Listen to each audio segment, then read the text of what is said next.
আউলিয়া কেরামের দরবারে বাবা জামালপুরি রহমাতুল্লাহি আলাইহি তিনার উরস পাকে তিনার উরসে তিনার দরবার শরীফে আমরা এসেছি দুনিয়ার কোন স্বার্থের জন্য নয়।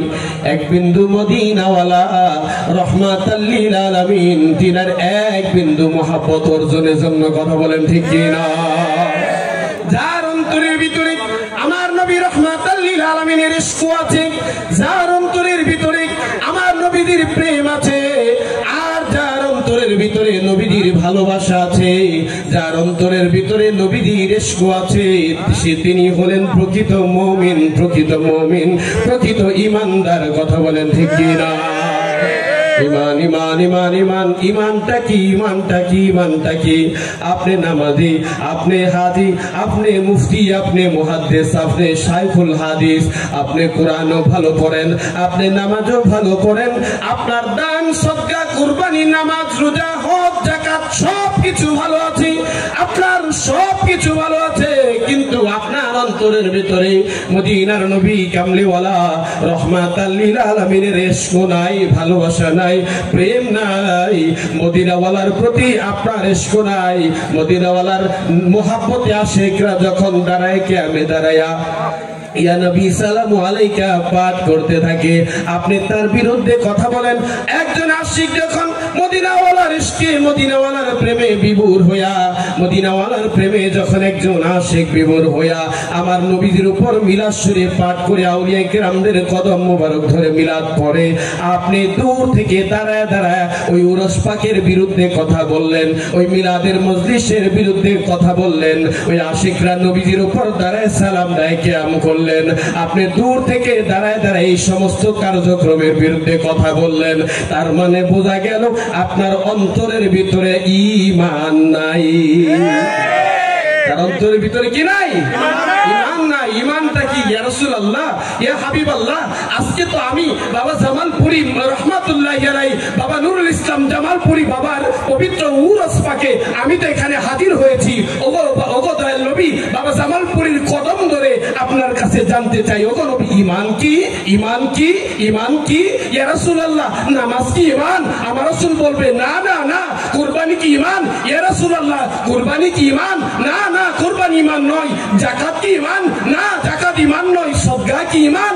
না, সদকা ঈমান নয়। জিকির কি ঈমান? না না না, জিকির ঈমান নয়। আমার নবী বলে দিবে ঈমান হচ্ছে লা ইউমিনুনা আহাদুকুম হাত্তা আকুনা হাব্বা ইলাইহি বিওয়ালিদিহি ওয়া ওয়ালাদিহি ওয়ান নাসি আজমাইন। একবার বলেন সুবহানাল্লাহ,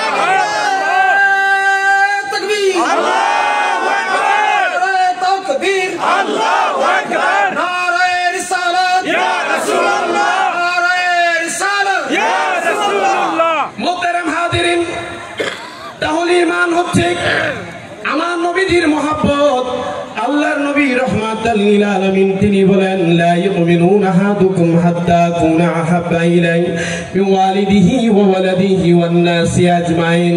নবী আমার বলে দিচ্ছে ঈমান নামাজ নয়, ঈমান দান নয়, ঈমান সদকা নয়, ঈমান কুরবানি নয়।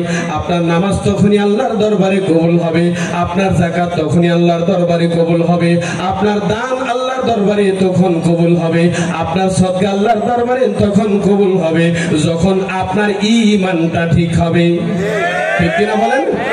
ঈমানটা ঠিক হবে। আল্লাহকে সবাই মানে, হিন্দু বৌদ্ধ খ্রিস্টান সব ধর্মের মানুষ আল্লাহকে মানে, রাসূলকে মানে?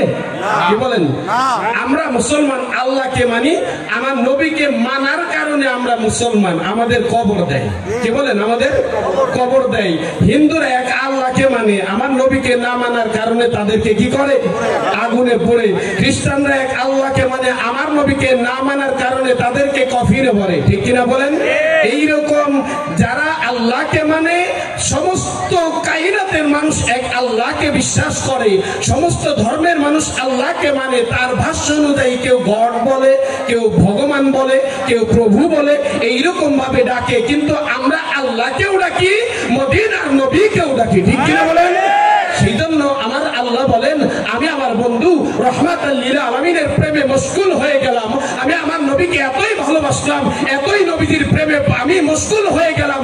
আমি আল্লাহ যখন নিজেকে প্রকাশ করার ইচ্ছা পোষণ করলাম, আমি আল্লাহ নিজের নূর থেকে সৃষ্টি করলাম নূরে মুহাম্মদ। সুবহানাল্লাহ। আমার আল্লাহ আমার নবীদের প্রেমে বিভোর হয়ে যেহেতু আলোচনা শর্ট, আমার গলাটাও ভেঙে গেছে, কারণ ঈদে মিলাদুন্নবীর মাস।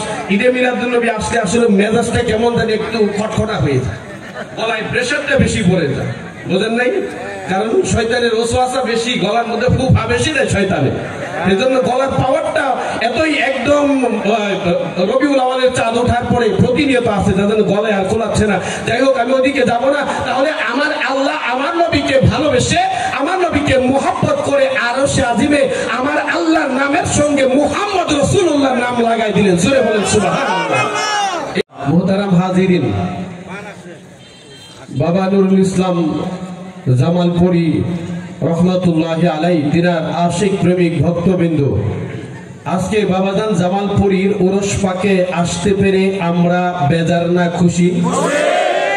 একটু আওয়াজে বলেন, বেজার না খুশি?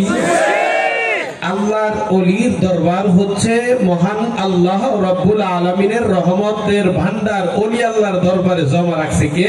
আল্লাহ। আরো জোরে বলেন কে? উচ্চ আওয়াজে বলেন কে? তাহলে আল্লাহর ওলির দরবারে আল্লাহ যে রহমতের ভান্ডার জমা রাখছে, আমরা ওলি আল্লাহর দরবারে খাওয়ার জন্য যাই? কি বলেন? খাওয়ার জন্য যাই? কোনো কিছু নেওয়ার জন্য যাই? টাকার জন্য যাই? পয়সার জন্য যাই?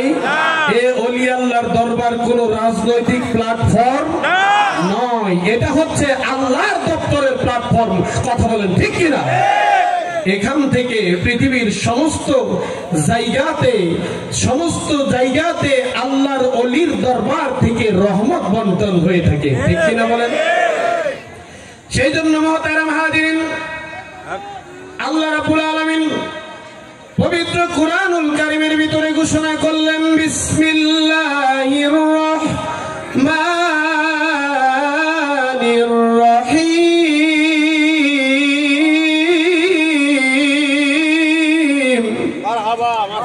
আল্লাহ রাব্বুল আলামিন বলেন, ইন্না রাহমাতাল্লাহি কারীবুম মিনাল মুহসিনিন। জোরে জোরে বলেন সুবহানাল্লাহ।